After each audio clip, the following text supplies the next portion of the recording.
Why, we might ask, is a theory to account for neurosis itself bound to be neurotic? Why is it bound to be a neurotic theory? We might well ask such a question because it doesn't seem sensible to us that a psychological theory for neurosis or a model for neurosis is itself going to be neurotic. That probably doesn't make a hell of a lot of sense to us. But the answer is quite easy to see once we go into it a bit. The whole point of a theory or model is that a theory or model is there to explain, which is so obvious we don't really need to say it. But when we come to psychology, we hit upon a very interesting kind of irony, and that is when we have a theory in psychology, which necessarily means a theory to account for or explain or predict the mind or the psyche or who we are, what we're actually doing is trying to eliminate who we are, get rid of who we are, basically to destroy who we are. And that also may not make much sense. But it does make sense, because who we are is not something that can be put on a map.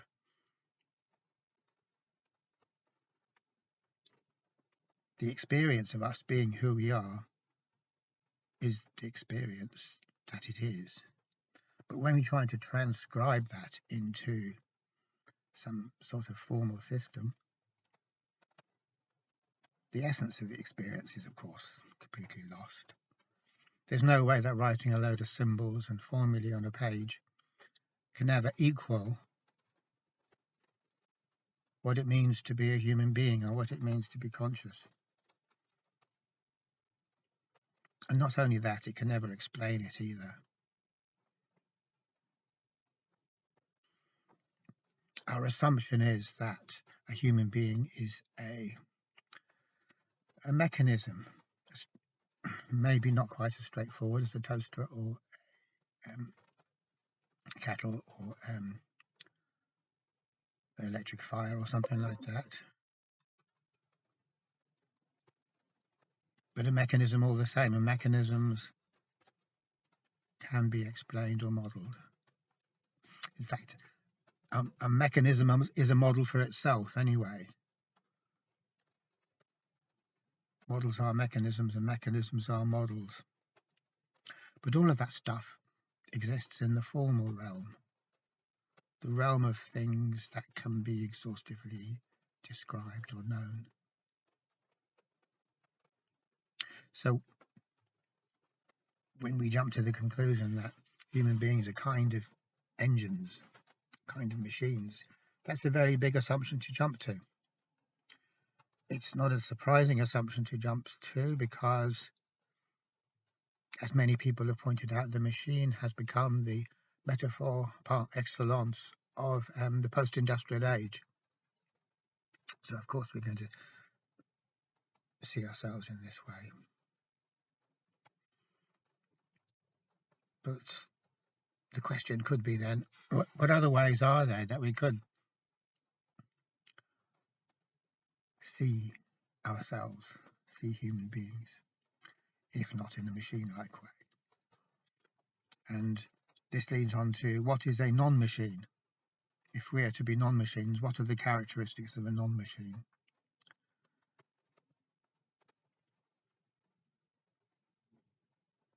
And this is kind of a perplexing kind of a thing to be thinking about, what a non-machine is. But we leave it to one side just for a moment and come at things in a slightly different way and say, when we try to explain anything, we're saying what it's like. It's like a this, it's like a that. So when I make a model, I'm making my model and I'm saying, it's like that, pointing to the model with a big smile on my face. See? That's what it's like. But when we come down to the essence of being a human being, or what it feels like to be a person, whatever we want to call ourselves,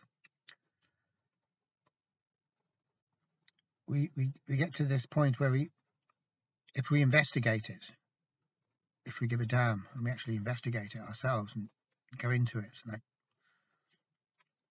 what we discover is what it means is non-comparative. So what it feels like when I'm sitting here right now is a non-comparative thing. It cannot be legitimately compared with anything else. I can't say, oh, it's like that tree over there, or it's like the bollard further down on the tarmac, or it's like a bunch of symbols on a sheet of paper. It's like this flowchart. It isn't like any of them. It's non-comparative. And in Buddhism they call that suchness, which is an obvious thing when you think about it, but we don't think about it very much in the West. We don't seem to have much in the way of an equivalent of suchness. And suchness means it's like that. It is like what it is. We don't have to go searching for other things to compare it with and validate it by comparing it to some external point of reference, which is a bizarre kind of a thing to do anyway. Why the hell would we want to do that? That's some kind of drastic insecurity right there for me to not be content to be as I am, but want to run away looking for some external point of reference to validate what I am or prove what I am. What kind of bizarre nonsense is that? I don't need to do that. It's not necessary. It was never necessary. And it can't be done. It just can't be done. If I was to sit here and pay attention to what it feels like to be sitting here, I would discover that it feels like sitting here. And that might seem facile. But what I'm getting at is there is an experience of suchness. It's very much something, but it's a non-comparative something. It is as if it's a flavour and it's got an absolute, really has got a flavour, but it's not like anything else. It's not like garlic or mayonnaise or salt or sugar or cinnamon. It's a totally new flavour. It is what it is. Like Popeye says, I am what I am. So it's like what Popeye says, who obviously wasn't as stupid as might be thought. He's nailed it right there, so he has. So when we're dealing with suchness, what we're dealing with is a quality that is unequivocal, but no framework to pin it in or to plug it into to say anything about it. Because we can only do that if we go down the road of accepting that there is an external framework of reference which has something valid to say about this experience of me sitting here. And there sure as hell isn't, as should be apparent. It's not necessary to have such a framework, and such a framework doesn't exist anyway. And if it did exist, it would be stupid, because it's a made-up thing. We have to make it up for it to be there. There are no external frameworks of reference. Not in the real world. In the real world, things just are what they are, and they proceed as they proceed, and they do what they do.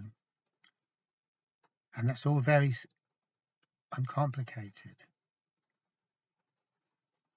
There's no analysis. There's no right and wrong. But we come along and we project a framework, and we project right and wrong, and we project the terms of analysis so that we can go into things and try and say something about it. But the problem with this is that if I try to say something about the experience of me sitting here, in that very attempt of trying to say something about it, I depart from the experience of me sitting here. I depart from what's real, and I go into the realm of me making up stuff. And that's fine if that's what I want to do, but it doesn't tell me anything. When I make up stuff, I can analyze what I've made up, and then I can say I know about the stuff that I've made up. But that doesn't change the fact that it's made up.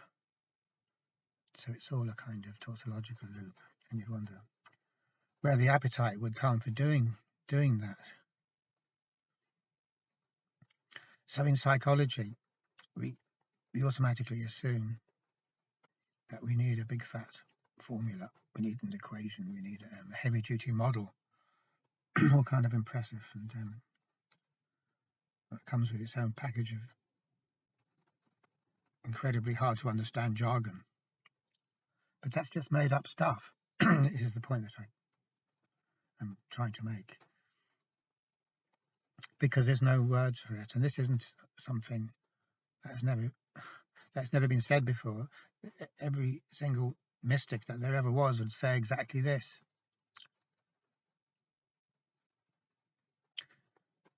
Gurdjieff said exactly this. He said there's no psychology for human beings.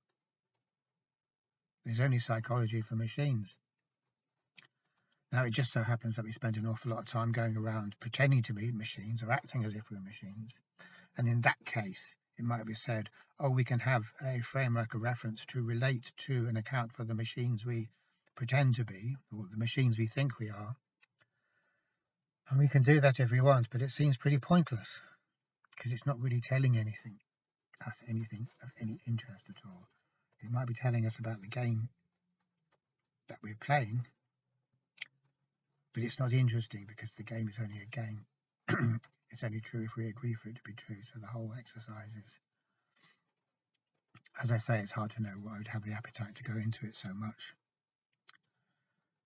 So once we get down to this, it's understanding that who we are is quintessentially unknowable, both to us or anyone else.